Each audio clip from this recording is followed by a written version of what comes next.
All right, hi guys, how's it going? So today I thought I would just do a quick process video of me watching back a time lapse that lasts about 3 minutes. It's just a quick process of me sketching out a picture of Ellie from The Last of Us 2. I'm a big fan of the game. Those of you who've seen any of the videos on my channel will probably get a feel for that. But I've just used this as an exercise really in practicing a particular technique for a sort of half head lighting effect. So I've used a pretty good reference picture from the game of Ellie where she's half lit and half in shadow, and I've recorded the process. I just want to talk you through what I'm thinking as I've been doing this quick sketch. I think in real time it probably took me about an hour to do this. I think this is the first time I've actually had a go at this particular effect as well. So let's make a start and we'll watch the video and see how it goes. So start at the beginning then. Obviously right at the beginning of this I've already got my outline sketched out. I spent some time doing that, and I think in particular what was useful for finding the mask of the face was a technique by a chap called Ethan Becker. Probably a lot of you have already heard of him. He's huge on YouTube. I'll link you to a particular technique that he uses for finding the mask of the face, and I found that really useful. So here you can see me blocking out my colours. You get a flash of my first attempt for a second then, which I think I wasn't that pleased with, so I went back and started again because I didn't like the way that it turned out. So I've blocked out my colours, which is your typical start for your digital painting technique, just blocking out your colours with the opacity set to standard, so I'm not using any sort of pressure opacity at all here. It's fully opaque brushes and just using a fairly standard, no texture at all, just a standard brush here. I can't remember the specific shape to it, but yeah, as I say, there's no texture and no pen pressure opacity here. But what I've started to do then is map out my values, and I'm actually treating the face as two separate pictures here essentially. That there's the values for the part that's lit, and the values for the part that's shaded are entirely different.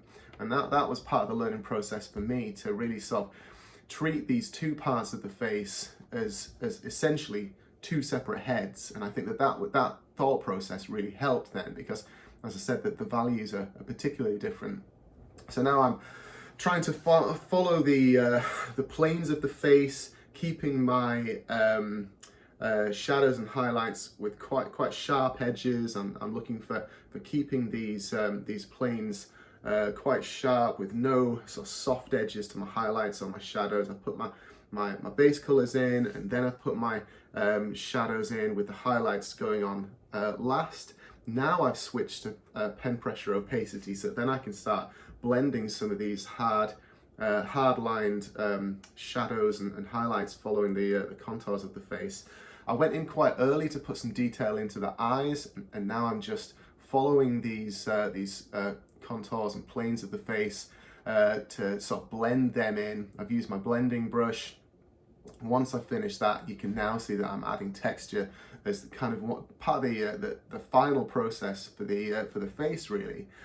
So I mean, this is a pretty quick time lapse. Hopefully you followed that.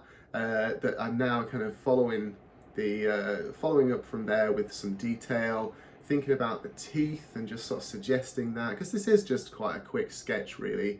We want to add that texture that you can see. That, I mean, the reference from the game is quite well textured. Those skin textures have a lot of sort of speckles to them. It's quite a grainy texture. I think I've pretty much finished the face now, and I'm moving on to the neck, applying those same processes really. I'm back to, there's no pen pressure opacity there, just a quick sort of finding the lines of the neck, and you can see me quite quickly reaching the textured stage there, adding texture on the neck. And now I'm going to move on to the hair.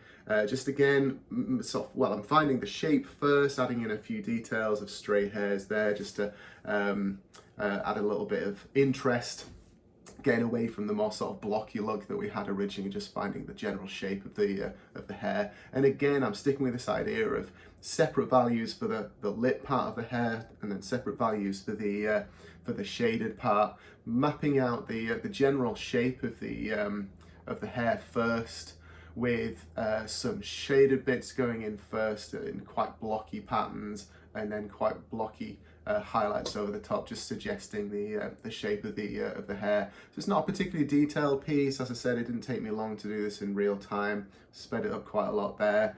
So yeah, I guess the principles here then for that sort of half lit effect, as I said before, were to just treat those two separate halves as distinct images in their own right that just happen to meet at that border of the shadow. That's certainly how I approached it. I think if you know a better approach, I'd love to know, because as I said, this is the first time that I've done this particular effect, so I was just sort of learning as I went. Having a good reference, I think, is really useful, so then you can sample your colors and sample your values as well to get them looking good on screen. I'm pretty happy with the effect that I've got. It's a little sketchy, but it's got some nice texture there. As I said before, just sort of blocking out your main base colors with that sort of mid-tone first, following that up with some blocks of color for your shaded areas and your highlights. And then blending them in with a good blending brush. I think I used some Justine Florentino brushes for this, that you can, if you well, I'll pop a link underneath this video for the video that I mentioned by Ethan Becker, and you can get the Justine Florentino brushes online. She just asked for a small donation, and they're an excellent brush set. So yeah, that's about it. Hopefully that was enjoyable. Feel free to comment if you want more, if you think that I could have gone into more detail. This is my first process video like this, actually. So yeah, hopefully you enjoyed it. If you've got to this stage, then thank you very much for watching. I'm trying to keep it pretty short. And yeah, please like and subscribe if you like the content. And yeah, hopefully see you soon. All right, thanks for watching.